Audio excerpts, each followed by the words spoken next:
버독의 아들 카카로토. 그는 혹성 베지터가 프리저에 의해 소각되기에 앞서 당시 인간 수준과 대등한 전투력을 소유하고 태어났다. 자신의 아들의 전투력이 완전 쓰레기였던 탓일까? 어디 쪽팔려서 자기 아들의 명함을 함부로 내밀고 다닐 수 없던 버독은 그러한 아들을 아주 철저히 외면하게 된다. 그런 애비의 감정이 어린 카카로토의 마음을 자극했던 것일까? 아버지 버독에게 철저히 팽을 당한 것에 대한 비통함을 느끼며 다른 갓난아이들과 나란히 누워있던 카카로토는 당장의 전투력이 보이는 게 전부가 아니라는 것을 말해주듯, 그리고 아버지로부터 받은 무시와 외면을 극복하기 위해 엄청난 데시벨의 울음소리로 자신의 근성과 앞으로의 전투력 가치만큼은 다른 원숭이 종족 따위들과 남다르다는 것을 과시한다. 이때 같은 날에 태어난 바로 옆 침대, 아무튼 그렇다 칩시다. 아이 참. 한편 바로 옆 침대에서 얌전히 잠을 청하던 한 아이가 울음소리만큼은 카카로토에 미치진 못하였지만 카카로토의 폭발하는 울음소리 때문에 덩달아 같이 울게 된다. 이 아이는 카카로토와는 다르게 태어날 때부터 1만 전투력을 웃돌고 있었으며 전투민족 사이어인의 역사를 다시 쓸 수 있었던 신동에 가까운 인물이자 전설의 슈퍼 사이어인이라 불리는 인물이 있었으니 누구인가? 그는 바로 브롤이 되시겠다.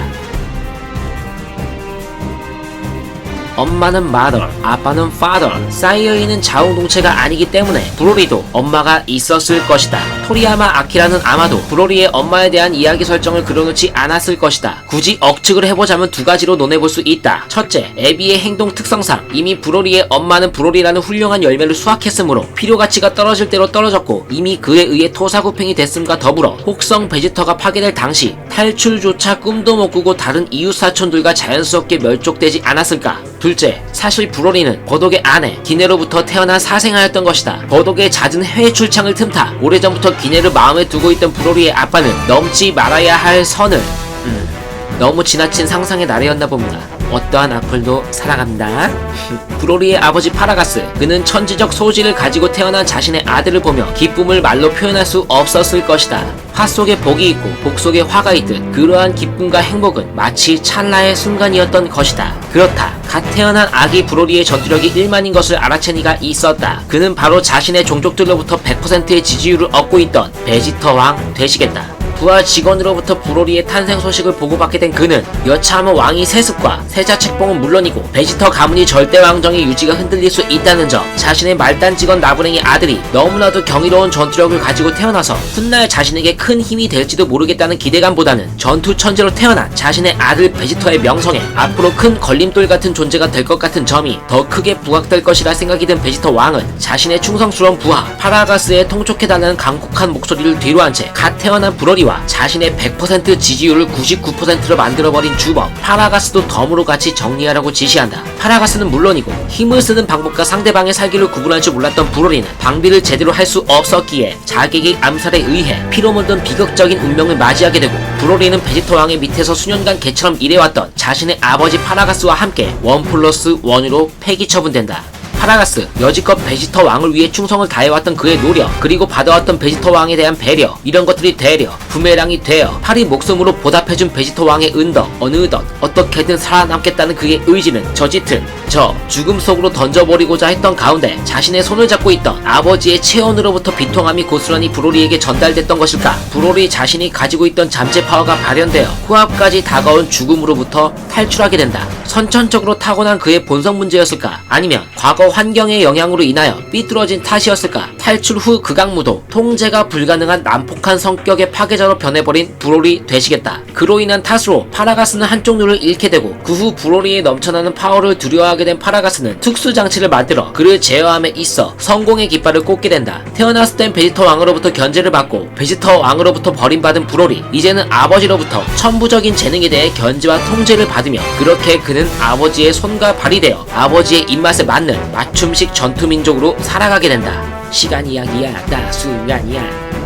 죽이라. 시간이 약이다라는 말로는 결코 위로가 되지 않았던 브로리 부자, 특히 베지터 왕으로부터 철저히 배척당했던 파라가스에게 남아있는 것은 오로지 원망과 증오였을 것이며 브로리의 전투력 성장이 미친듯이 날뛰어갈 때마다 파라가스에 막연했던 복수의 칼날은 점점 날카롭고 정교해졌을 것이다. 그리하여 마침내 파라가스는 자신과 브로리를 죽음의 문턱으로 안내했던 화근덩어리 베지터를 찾아가게 된다. 파라가스가 베지터에게 내뱉는 감언이설, 즉 전설의 슈퍼 사이어인을 쓰러뜨릴 수 있는 사람은 오직 왕자 베지터 그대뿐이라는 말로 베지터의 자존심과 승부근성을 자극하게 된다. 자신보다 강한 자가 있다는 것을 허락할 리 없는 베지터는 파라가스의 흥미로운 제안을 받아들이게 되고 그럴싸한 신혹성 베지터로 출발하게 된다. 전혀 느낄 수 없는 살기 그리고 비호전적일 것 같은 인상으로 베지터와 첫 대면을 하게 된 브로리. 광기 어린 전투광의 모습은 온데간데 없이 차분함을 유지하며 베지터를 맞이한다. 한편 이와 다르게 그렇지 않은 이가 있었다. 심상치 않은 길을 잃고 신혹성 베지터로 순간이동을 하게 된 오공은 브로리와 운명적으로 마주하게 된다. 많은 시간이 흐르는 동안 파라가스가 만들고 또 만들어놓은 틀 속에 갇혀 선하고 한없이 슬픈 모습만 일정하게 보여왔던 브로리의 모습. 그러나 점점 발현되는 브로리 속에 또 다른 브로리의 모습이 점점 눈뜨기 시작하는 듯하다. 브로리의 심상치 않은 기운과 표정, 이로써 그 둘의 기싸움은 시작되고 그들의 기싸움을 지켜보는 파라가스는 만감이 교차하게 되고 오공은 전설의 초사이언이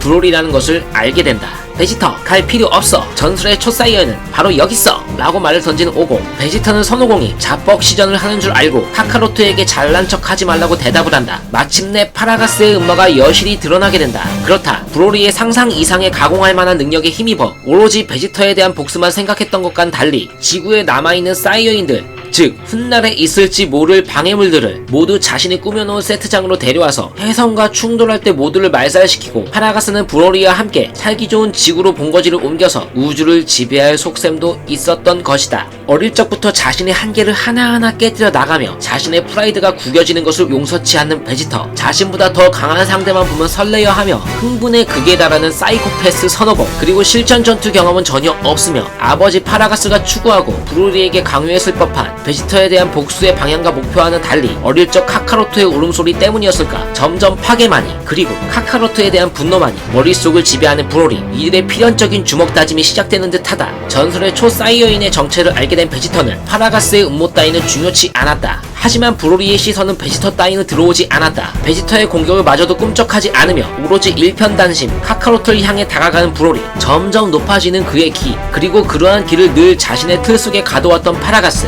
늘 틀 속에 갇혀있던 브로리는 이제 더 이상 아버지의 틀 속에 갇혀있던 브로리가 아니었던 것이다. 이제는 아버지조차 통제는 안드로메다에 가게 되고 상상 이상의 압도적인 파워를 자랑하는 브로리 앞에서 왕자 베지터는 그만 무릎을 꿇게 된다. 한계 이상의 전투력에 도달한 브로리. 아마 어릴 적 자고 있던 자기를 울렸던 것에 대한 앙가품을 갚기 위해서 시간이 훌쩍 지나서 성인이 되었음에도 불구하고 카카로트만 보면 참을 수 없는 인내심의 한계에 도달하는 브로리를 보면 다소 찌질한 느낌이 들기도 한다. 찌질한 그의 마인드와는 달리 남다른 파워를 과시하는 브로리. 5반 트랭크스. 피콜로마저 먼지나게 두드려맞는 상황에 왕자 베지터는 가망없는 싸움에 긍지마저 바닥에 내동댕이 치고 완전 전의를 상실하게 된다. 하지만 베지터는 깨닫게 된다. 하급 전사 오공이 싸우고 있었기에 사이어인의 왕자 출신인 그는 긍지와 자부심을 가지고 브로리에게 돌진을 하였으나 베지터 역시 오공들과 마찬가지로 묵사발로 전락하게 된다.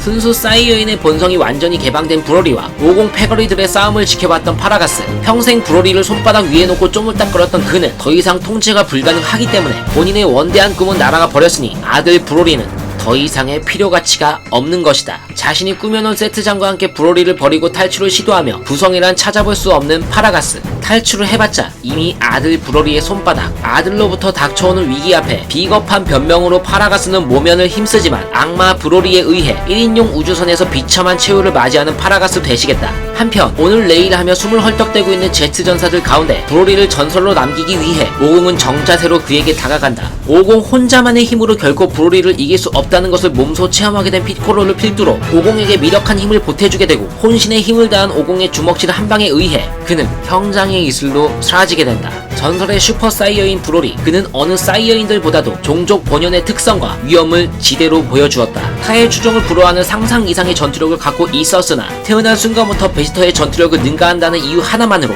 조여오는 핍박과 죽음으로부터 단 하나뿐인 가족인 아버지와 함께 가까스로 탈출을 하였으나 그에게 돌아왔던 보상은 오로지 이용과 배반밖에 없었다는 것과 자신의 의지와는 상관없이 살아생전 자유의 날개를 제대로 펴보지도 못한 브로리. 그는 이렇게 슬픈 전설로 남게 된다.